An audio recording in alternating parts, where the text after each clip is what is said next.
Competitive Pokémon doesn't have the best reputation in the world of esports. A competitive game with so many high variance RNG elements and balance issues is kind of a hard sell. There's also a significant divide in the competitive Pokémon community. Some players prefer the official competitive format endorsed by Game Freak and Nintendo, VGC, which primarily focuses on doubles battles, and some prefer to play 6v6 singles battles, which are managed by a fan community called Smogon, and primarily played on the Pokémon Showdown battle simulator. I recently met up with some of my friends at a fighting game major, and whenever I go to one of these, I can't help but feel a little envious of the fighting game community. Fighting games have a lot going for them as a competitive experience. Street Fighter 6 is pretty well liked among fans of the franchise. There's no divide in the community, where a grassroots scene is competing with the official scene, because the official format for Street Fighter 6 is good, and everyone seems to like it. Everything you need to get into the game as a competitive experience is available to you immediately upon purchasing it. There's a training mode with a lot of features, combo trials, and you can jump straight into ranked battles whenever you want. Meanwhile, back in Pokémon, if you want to get into the official competitive format, there's a lot of friction. Pokémon is a casual RPG first and a competitive experience second, and there's very little in the way of quality of life features for players who prefer the competitive side of these games. There's a significant time investment associated with getting optimal, tournament-ready Pokémon. Many of the best Pokémon in this format also require you to own spin-off games like Legends Arceus, older installments of the franchise and their DLC, and the Pokémon Home mobile app to transfer all of these Pokémon to Gen 9. The YouTuber I'm a Blisy has many videos where they do everything necessary to get certain tournament-ready Pokémon. If you want an idea of just how crazy some of this stuff is, check out their channel. My favorite part is when you have to do the world's worst sandwich minigame and create a prosciutto sandwich to increase the spawn rate for Iron Hands. Yes, this is a real thing, folks. If you're building teams and trying to theorycraft where to allocate your Pokémon stats, test things out, and calculate how certain interactions will go, you can't really do any of that on the cartridge games alone. You need to use fan-made resources like damage calculators and the Pokémon Showdown battle simulator. If you're playing ranked games on cartridge, you also aren't even playing the same format as in tournaments. In VGC tournaments, you need to provide a team sheet that details all of your Pokémon's movesets and also their Terra types. This totally changes the game, since you have a huge amount of information about your opponent's tools, but there is no in-game feature at all to display this information. In official tournaments, you write this info on a literal piece of paper. So if you're playing ranked battles on cartridge, you're playing without the team sheet, which is terrible practice for tournaments. You're going to be trying to guess their movesets and also concealing your own moves, which are useless things to practice in a format where you're supposed to have all of that information directly available. On Pokémon Showdown, however, the fan-made battle simulator, you do have these features implemented. So if you're playing in official Pokémon tournaments, it's better to not play the actual game you bought and play this fan-made battle simulator with more of the important features. I recently purchased Street Fighter 6 after enjoying my time at that tournament, and it was so refreshing to be able to play the game I just bought without all this garbage to worry about. But I shouldn't really view this as such a positive thing. This should be the bare minimum. Of course I shouldn't have to jump through so many hoops and use external resources just to start playing ranked in a game I paid $60 for. That's the main reason I prefer Smogon's formats over VGC formats. It's not because of the gameplay of VGC, which can actually be quite skillful and exciting. It's just because of all the friction. I dislike games that take away control from the player in general. I want to be able to jump in and start doing fun stuff that I care about relatively quickly. And on Pokémon Showdown, you can actually do that. Pokémon Showdown turns competitive Pokémon into that frictionless experience that I want. Random battles are great because you can just start playing instantly without even needing to build a team. A perfect starting point for beginners that want to learn the basic mechanics. Current Gen OU is kind of viewed as the default and primary singles metagame. And to be frank, I think Gen 9 OU is a very poor competitive experience right now. Gen 9 was not designed around singles battles, and the amount of balance issues and over-centralizing Pokémon has been absurd. The constant bans and disagreement about how to handle the balance of this generation has made for a seriously volatile metagame with no semblance of stability, and every time new content comes out, it just makes it worse. But what's nice about Pokémon Showdown is you can play a lot of different formats, and there are fairly active communities for many of them that host tournaments and have useful resources. Thanks to Smogon's tiering system, you can play in metagames with some of the weaker Pokémon that aren't relevant whatsoever in any official format. You can play custom metagames with fun rules like balanced Hackmons, which allows hacked Pokémon with impossible move and ability combinations. And you can also play all of the old generations of competitive Pokémon. Pokémon. But even though Pokémon Showdown turns competitive Pokémon into a fun experience free of that friction, that doesn't necessarily matter as much as the actual gameplay itself. Does this game make for a good competitive experience? I've spoken already about Gen 9 OU's issue with balance, but even some of the best and most beloved competitive singles formats like Gen 3 OU and Gen 4 Ubers have a problem that is just fundamental to the experience of any Pokémon format: the RNG. You could be in the grand finals of a tournament, playing your heart out. You've studied your opponent deeply, preparing teams with a plan for myriad different situations,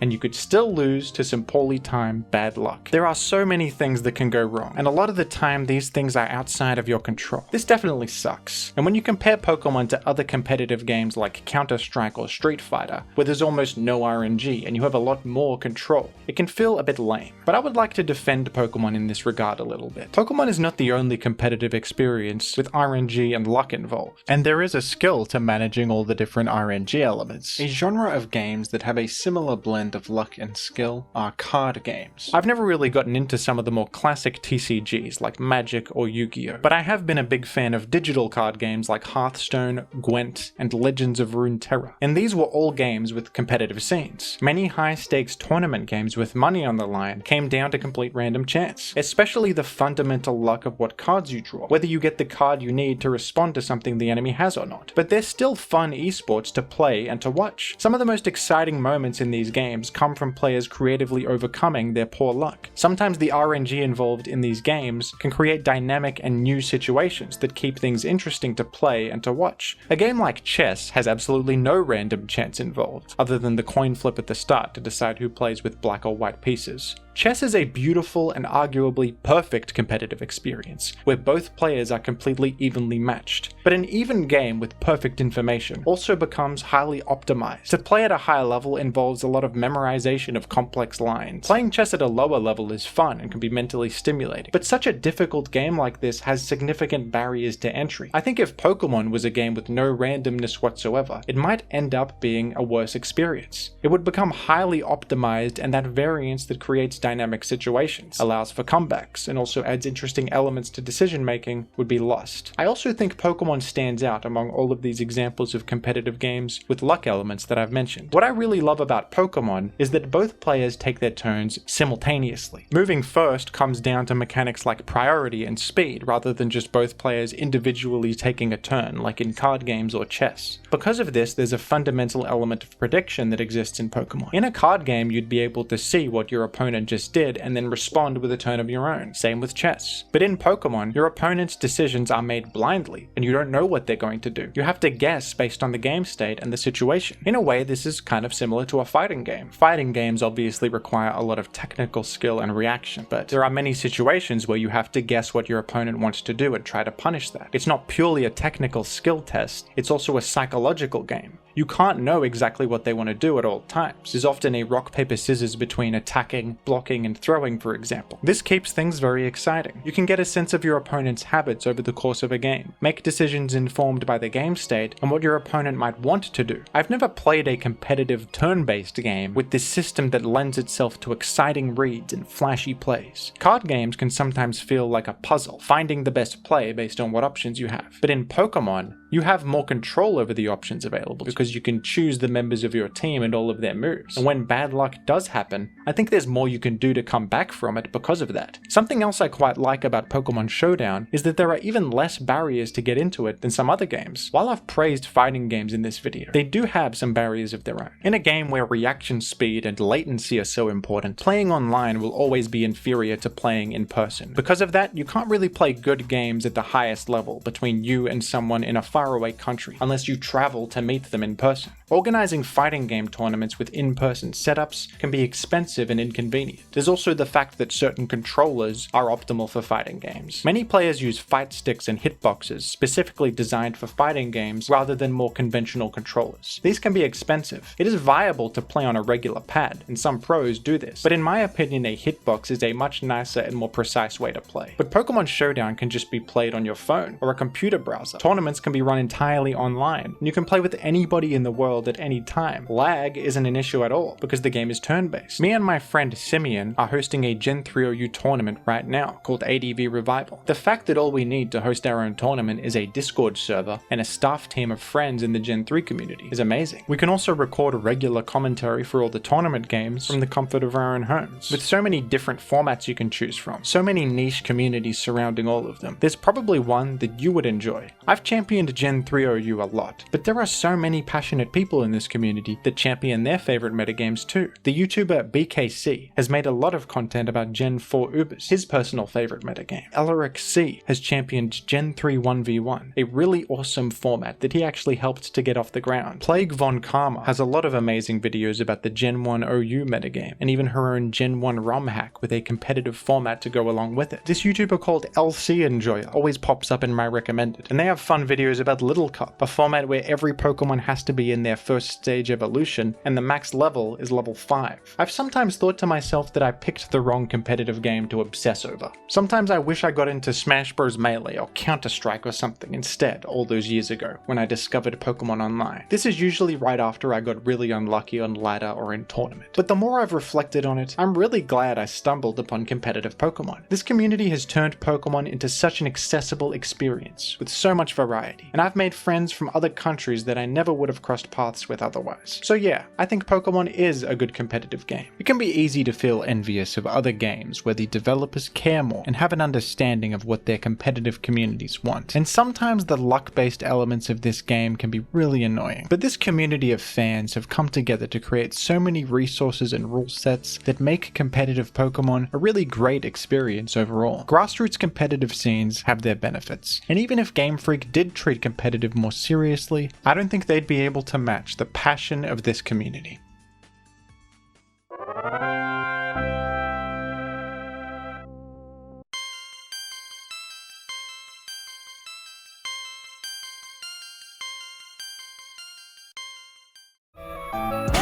KO by one hit! It scattered spikes! The money got different, cause of what I'm spending.